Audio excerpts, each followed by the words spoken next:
In this demo, we're going to invite staff to an organization in Dive 365 and set their permissions. An organization is an organized governing body for your membership. And typically, this is a club or a parent governing body like a national sport organization. Staff are the people that have access to your organization in Dive 365. So let's imagine that we have an organization and we want to invite someone to be able to manage content like sessions or products. Or maybe we want them to be able to view certain reports. Or maybe we want to have someone as a backup administrator. To do that, an administrator can use Dive 365 and invite as many staff members as they want, while also setting their permissions to limit what they can do. So let's get started. Now I have Dive 365 open in my browser, and I'm signed in as a global administrator in my organization, which is called D365 Club. So this is the display for my club. Now I want to invite somebody to my organization to be able to be a backup administrator. So first, we need to click on the staff option in the left-hand menu. Great. So now we're being shown the list of all members that have access to Dive 365 for my organization.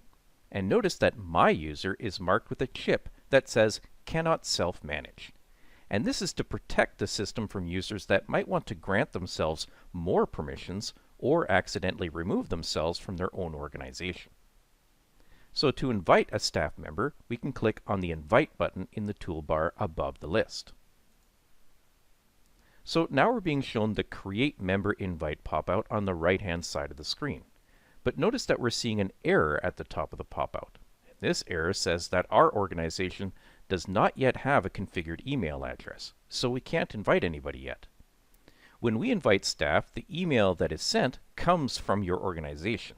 So without the organization email configured, Dive 365 can't send the invite. So let's close the pop-out. And then we can click on Administration in the left-hand menu. And then we'll click on Settings in the Setup section. Good. And now we can enter an email address. Good. And then we can scroll all the way down to the bottom and we can click Save. Awesome. So now that our organization has a configured email, we can head back to the Staff section. And then we can click the Invite button once again. And now we can see that the error has gone away. So to invite a staff member, we need to enter their first and last name,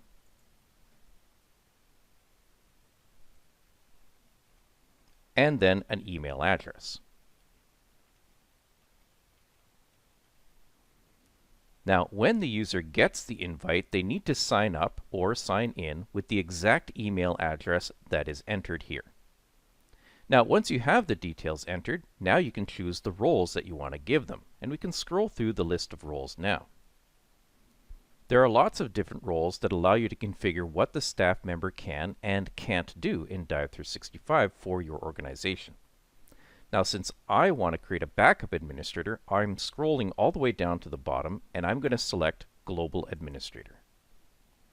Now I can click Send, and the invitation will be sent.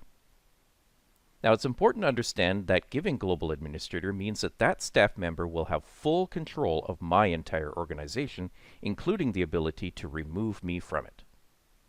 Now, as I said, the invitation is going to be sent to the email address that was entered. The recipient can then click on the provided link, sign in or sign up, and they will now have access to your organization. So there you have it. In this demo, we invited a staff member to our organization in Dive 365.